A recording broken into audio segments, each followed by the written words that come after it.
So hello champions, आप सभी को राधे राधे। आज के इस लेक्चर में हम बात करेंगे कि एक इलेक्ट्रिक मोटर क्या होती है और इलेक्ट्रिक मोटर वर्क कैसे करती है। आज इसके हम प्रिंसिपल के बारे में बात करेंगे। तो अगर अभी तक तुम्हें ये लेक्चर कभी समझ में नहीं आया या ये कॉन्सेप्ट कभी समझ में नहीं आया तो आज के इस लेक्चर को अच्छे से देखना, फिर तुम्हें कोई डाउट नहीं होने वाला है, तुम निश्चिंत हो जाओगे इस टॉपिक को लेकर। तो चलो स्टार्ट करते हैं और समझते हैं इलेक्ट्रिक मोटर होती क्या है। तो बेटा पहले इसकी डेफिनेशन पढ़ो। क्या लिखा है? Electric motor is a device which convert electrical energy into mechanical energy. हमारी इलेक्ट्रिकल मोटर एक डिवाइस होती है जो इलेक्ट्रिकल एनर्जी को चेंज कर देती है मैकेनिकल एनर्जी में। मतलब घर में जो हमारी इलेक्ट्रिकल मोटर होती है, जैसे हम बटन ऑन करते हैं वो इलेक्ट्रिक मोटर स्टार्ट हो जाती है। अब वो इलेक्ट्रिकल एनर्जी तो पा गई, अब वो मैकेनिकल एनर्जी में कैसे जाती है, वो कैसे मैकेनिकल एनर्जी में चेंज होती है? तो बेटा सुनो, टंकी में जो पानी जाता है वो मोटर तो लेकर जाती नहीं है ना। वो मोटर इलेक्ट्रिकल एनर्जी को मैकेनिकल एनर्जी में कन्वर्ट कर देती है और उस एनर्जी से हमारा वाटर ट्रांसपोर्ट होता है टंकी में। ठीक, तो यही सब के बारे में आज के इस लेक्चर में बात करनी है। तो चलो स्टार्ट करते हैं। अब सुनना ध्यान से। सुनो, पहले हम अच्छे से समझ लेते हैं इसको। तो बेटा इमेजिन करो कि इधर मैंने नॉर्थ पोल रख दिया है और ये है हमारा साउथ पोल इधर। ठीक, इधर मेरा नॉर्थ पोल है, इधर मेरा साउथ पोल है। सुनते रहना आराम से, तभी मजा आएगा। मैं एक काम करता हूँ, इसके बीच में एक कॉइल रख देता हूँ, या जिसे हम आर्मेचर के नाम से भी जानते हैं। यहाँ पर हम एक आर्मेचर रख देते हैं ऐसे। ठीक है, थोड़ा गंदा बन गया ना। यहाँ पर हम एक आर्मेचर रख देते हैं कुछ ऐसे।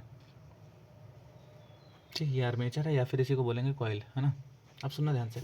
तुमने पढ़ा है कि नॉर्थ से साउथ मैग्नेटिक फील्ड लाइंस कैसे ट्रैवल करेंगी? कुछ ऐसे ट्रैवल करेंगी। ये देखो, नॉर्थ से साउथ मैग्नेटिक फील्ड लाइन कुछ ऐसे ट्रैवल करने वाली है। तुम लोग बोलोगे जी सर ये तो हमने पढ़ा है। अब यहाँ समझने वाली बात क्या है? यहाँ समझने वाली बात यह है बेटा, इसमें मैं करंट प्रोवाइड कर देता हूँ। इसको देखो, इसे मैं एक बैटरी से कनेक्ट कर दूंगा। ठीक, अगर मैं इस आर्मेचर को एक बैटरी से कनेक्ट कर दूंगा और उसका स्विच क्लोज करूंगा तो यहाँ से करंट फ्लो होगा। करंट कुछ ऐसे फ्लो करके जाएगा। ठीक, ये देखो करंट का पाथ कुछ ये होने वाला है। ये कुछ ऐसे करंट फ्लो करेगा। अब तुम्हें समझने वाली बात यह है, समझना ध्यान से, इस पॉइंट पर कंसंट्रेट करना, यहाँ पर इस तरफ कंसंट्रेट करना। यहाँ पे होगा क्या, सुनना ध्यान से। अगर तुम यहाँ पर फ्लेमिंग्स का लेफ्ट हैंड रूल लगा के देखो, मैग्नेटिक फील्ड लाइन इस तरफ है, मैग्नेटिक फील्ड लाइन इधर है ना, करंट ऊपर जा रहा है। तो बताओ, फ्लेमिंग लेफ्ट हैंड रूल लगाओगे तो तुम्हारे फोर्स की डायरेक्शन क्या होने वाली है? फोर्स की डायरेक्शन बता सकते हो? लगाओ फ्लेमिंग लेफ्ट हैंड रूल। तो अगर करंट ऊपर जा रहा है तो तुम्हारी मिडल फिंगर ऊपर होगी, है ना। फोर फिंगर तुम्हारे मैग्नेटिक फील्ड की डायरेक्शन में होगी। तो करंट इनवर्ड जा रहा हो, सॉरी, फोर्स इनवर्ड लग रहा होगा कुछ ऐसे। फोर्स इनवर्ड लग रहा होगा ऐसे। ठीक, अब तुम इस रीजन पे आओ। किस रीजन पे? इस वाले रीजन पे आओ। यहाँ पर दिमाग लगाओ। यहाँ पर तो करंट डाउनवर्ड हो गया, यहाँ पर करंट हो गया डाउनवर्ड। जब करंट हो गया डाउनवर्ड तो बताओ, अब मेरे इस कॉइल पर फोर्स किस तरफ लग रहा होगा? तो तुम मैग्नेटिक वो फ्लेमिंग्स का लेफ्ट हैंड रूल लगाओगे और तुम्हें पता चलेगा कि अगर मेरा करंट नीचे की तरफ फ्लो कर रहा है तो मेरा मिडल फिंगर नीचे आ रहा होगा, है ना। मेरा मिडल फिंगर नीचे आ रहा होगा, मैग्नेटिक फील्ड तो अभी भी उसी डायरेक्शन में है। तो आउटवर्ड डायरेक्शन में अब फोर्स लग रहा होगा, जिसको हम डॉट से रिप्रेजेंट करते हैं। इसका मतलब बेटा कुछ समझ रहे हो? अब समझो ध्यान से, अब तुम्हें समझ में आएगा कुछ कुछ। सुनना ध्यान से। अभी तक नहीं आया तो अब तो आएगा ही। ये तुम्हें फोर्स समझ में आया ना कैसे लग रहा होगा? फोर्स, है ना, फोर्स तुम्हें समझ में आ गया ना कैसे लग रहा है? ठीक, अब सुनना।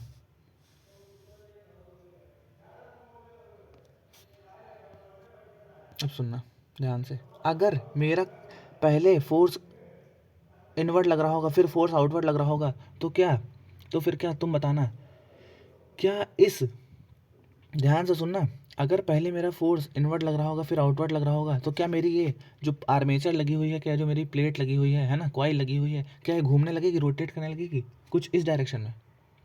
क्या ये कुछ ऐसे रोटेट करने लगेगी? बताओ हाँ या ना। तो आप बोलेंगे जी सर ये कुछ ऐसे रोटेट करने लगेगी, है ना। मेरी ये जो कॉइल है ये कुछ इस एक्सिस पर रोटेट करेगी ना, कुछ ऐसे। ये देखो कुछ ऐसे रोटेट करने लगेगी। अब इसी रोटेशन की वजह से इस रोटेशन की वजह से ही मैकेनिकल एनर्जी बनने लगती है। होप तुम्हें बात समझ में आ गई होगी, ठीक है। और ये फिर ऐसे ही गोल गोल गोल गोल ये कॉइल ऐसे घूमने लगती है, ठीक है। ये जो कॉइल है ये गोल गोल घूमने लगती है। तो ये है हमारे इलेक्ट्रिक मोटर की बात कि कैसे हमारी इलेक्ट्रिक मोटर काम करती है। सुनना ध्यान से। अब बेटा इस पॉइंट को देखो, इस पॉइंट को ऊपर, ये इस पॉइंट को बोला जाता है शाफ्ट। क्या बोलते हैं? शाफ्ट। अब ये शाफ्ट ही बहुत तेज़ घूमता है ना।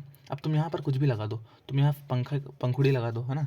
तुम यहाँ फ़ैन की जो वो होती है, अरे पंखे की जो पेटल्स होती हैं, अगर तुम यहाँ पर उसको लगा दो, ऐसे कुछ पंखा लगा दो यहाँ पर, तो वो भी घूमने लगेगा गोल गोल, ऐसे ही गोल गोल घूमने लगेगा, है ना। तुम यहाँ पर इस शाफ्ट में मिक्सर की मोटर लगा दो, तो तुम यहाँ पर मिक्सर की मोटर बहुत तेज़ घूमने लगेगी, है ना। ये एक रॉड लाइक स्ट्रक्चर होता है, ये एक रॉड लाइक स्ट्रक्चर होता है शाफ्ट, जिसमें कि फ़ैन, इलेक्ट्रिक ब्लेड, ये सारी चीज़ें लगाई जाती हैं और वो गोल गोल घूमने लगती हैं, ठीक है। तो समझ में आया कि जो मैंने बताया इस ऊपर वाले रीजन को बोलते हैं शाफ्ट। तो ये था हमारा इलेक्ट्रिक मोटर का प्रिंसिपल कि इलेक्ट्रिक मोटर आखिर क्या होती है और कैसे काम करती है। होप तुम्हें समझ में आया होगा। इस रीजन को हम बोलते हैं क्या? आर्मेचर या फिर कॉइल। इस रीजन को हम बोलते हैं आर्मेचर या फिर कॉइल, ठीक है। ये यहाँ पर बैटरी से कनेक्ट है। ये हमारे पोल्स हो गए मैग्नेट के, नॉर्थ पोल और साउथ पोल। एक और चीज़ समझना, यहाँ पर भी दो मैग्नेट लगे होते हैं, यहाँ पर इस जगह पर। पेन लगा लेते हैं।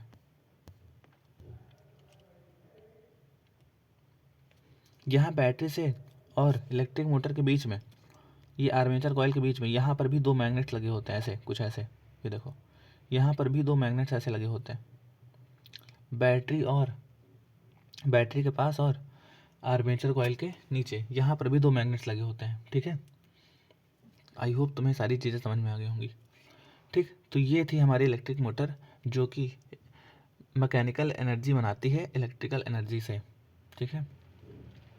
अब मेरी बात सुनना, ये जो मैंने तुम्हें चीज़ें बताई, ये जो मैंने तुम्हें मैग्नेट्स बताए, इनको बोलते हैं, इन कॉइल्स को बोलते हैं, इनका नाम पहले मैं रख देता हूँ। इनको बोला मैंने एक्स और वाई। क्या इस डायग्राम में शायद क्लियर होगा ज़्यादा? हाँ, यहाँ पे क्लियर बेटा, यहाँ समझ जाओगे। देखो इस डायग्राम को अच्छे से देखना तुम, सॉरी, इस डायग्राम को अच्छे से देखो तो तुम्हें समझ में आएगा कुछ, ठीक है, और अच्छे समझ में आएगा। सुनो ध्यान से। ये तो मैंने तुम्हें बता ही दिया, ये वाला रीजन, ये रीजन हमारा क्या होता था? ये रीजन होता था हमारा आर्मेचर। ये रीजन हमारा क्या होता था? आर्मेचर होता था, ठीक है। यहाँ पर इंसुलेटेड कॉपर वायर वाउंड होता है सॉफ्ट आयरन कोर पर, ठीक। अब ये जो तुम्हें दिख रहा है नीचे, ये एक्स वाला रीजन और ये वाई वाला रीजन, ये इनको पता क्या बोलते हैं? इन्हें बोलते हैं स्प्लिट रिंग्स या फिर ब्रशेस। इन्हें बोलते हैं स्प्लिंग रिंग्स, सॉरी, इनको बोलते हैं स्प्लिट रिंग्स एंड ब्रशेस, ठीक है। अब ये क्या होती है? ये ब्रास या फिर कॉपर की रिंग होती है जो कि टू पार्ट्स में डिवाइड होती है ना। और ये दोनों एक दूसरे से कुछ दूरी पर रखे होते हैं ना। इसका काम क्या होता है? ये जो स्प्लिट रिंग होती है ना, ये शाफ्ट पर माउंटेड है। देखो ध्यान से, ये धीरे धीरे धीरे शाफ्ट की तरफ माउंटेड। इसका मतलब क्या होगा? मतलब शाफ्ट की तरफ ये बनाई गई है, बीच में शाफ्ट को रखा गया है। इसका मतलब क्या होगा? ये मदद करेंगी शाफ्ट को रोटेट करने के लिए। तो तुमको याद रखना है, स्प्लिट रिंग्स और ब्रशेस जो होते हैं, है ना, इनका वर्क क्या होता है? इनका वर्क होता है शाफ्ट को रोटेट करने के लिए, है ना। ये मोटर पर माउंटेड होते हैं, मोटर पर लगे होते हैं, और इनका वर्क होता है मेजरली शाफ्ट को रोटेट करने के लिए, ठीक। ये हो गई हमारी स्प्लिट रिंग की बात। और आर्मेचर तो तुम्हें बता ही दिया है, ठीक है। हाँ, ये ना सोचने लगना कि सर इसमें आपने स्प्लिट रिंग तो बता दिया, ब्रशेस नहीं बताए। तो ब्रशेस भी साथ में हैं बेटा, देखो ये दोनों पेयर्स में रहते हैं। ये जो तुमको दिख रहा है B1 पॉइंट और B2 पॉइंट, ये जो B1 पॉइंट और B2 पॉइंट है, ये है ब्रशेस, और ये एक्स और वाई है स्प्लिट रिंग्स। आई होप तुम्हें समझ में आ गया होगा, ठीक है। तो तुम्हें वर्किंग तो समझ में आ ही गई है कि हमारी आखिर इलेक्ट्रिक मोटर काम कैसे करती है ना। आखिर हमारी इलेक्ट्रिक मोटर काम कैसे करती है ये तुम्हें समझ में आ गई होगी, है ना। और कुछ बच रहा है पढ़ाने के लिए? तो ये हमारे इलेक्ट्रिक मोटर की एक बेसिक इन्फॉर्मेशन होगी जो तुम्हें पता होनी चाहिए, ठीक है। अच्छा, ये एक चीज़ और सुन लो। अगर ये ऐसा सोचो कि ऐसा क्या होगा कि अगर मैं करंट की डायरेक्शन को ही रिवर्स कर दूं, अगर मैं यहाँ पर करंट की डायरेक्शन को रिवर्स कर दूँ, उल्टा कर दूँ, तो क्या होगा? तो तुम जानते हो, अगर मैं करंट की डायरेक्शन को रिवर्स कर दूँ, इसका मतलब सी डी इस तरफ आ जाए ए बी की तरफ और ए बी चला जाए सी डी की तरफ, तो क्या होगा? तो इसमें उल्टा फोर्स लग रहा होगा, और क्या होगा? उल्टा फोर्स लग रहा होगा, है ना? बोलो, अगर करंट की डायरेक्शन को रिवर्स कर दोगे तो तुम्हारा फोर्स भी तो रिवर्स हो जाएगा। बोलो, सोचो सोचो, दिमाग लगाओ कि अगर मैं करंट की डायरेक्शन को रिवर्स कर दूंगा तो क्या होगा? तुम्हें देते हैं चलो 1 मिनट सोचने के लिए। तो अगर मैं इसके करंट की डायरेक्शन को रिवर्स कर दूंगा, तब भी इसमें क्या प्रभाव पड़ने वाला है? फोर्स तो लगेगा ही ना, और फोर्स लगने के कारण ये फिर से उसी डायरेक्शन में रोटेट करेगी, एंटी क्लॉकवाइज डायरेक्शन में रोटेट करेगी, है ना? तो ये इलेक्ट्रिक मोटर फिर एंटी क्लॉकवाइज डायरेक्शन में फिर से रोटेट करेगी, है ना? और ये प्रोसेस फिर से रिपीट होता जाएगा और ये कॉइल बार बार रोटेट किया करेगी, है ना? अच्छा, इसी कॉइल के रोटेशन के कारण जो शाफ्ट होता है, ये शाफ्ट देखो बेटा, ये शाफ्ट, इसी रोटेशन के कारण ये जो शाफ्ट होता है, ये शाफ्ट इतना बड़ा नहीं है, मतलब सेंटर्ड रीजन है, इससे बताता हूँ। ये जो हमारा शाफ्ट है, ये भी शाफ्ट भी एक रॉड ही होती है ना, जिसमें कि फैंस के पेटल्स वगैरह फंसा दिए जाते हैं। ये जो हमारा शाफ्ट है, रोटेशन के कारण ये काइनेटिक एनर्जी गेन कर लेता है, और इसी की वजह से हम इलेक्ट्रिक फ़ैन हो, चाहे वाटर पंप हो, या वॉशिंग मशीन हो, मिक्सर हो, या फिर ग्राइंडर हो, उनको रन करा पाते हैं। तो चलो अब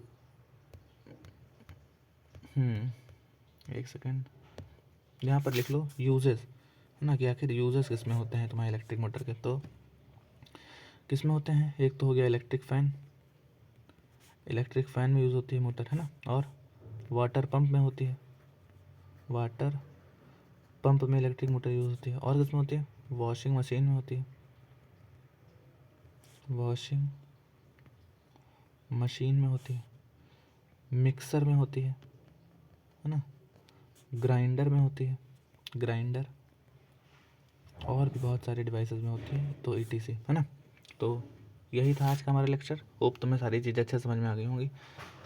तो फिर मिलते हैं नेक्स्ट लेक्चर में। जय श्री राम।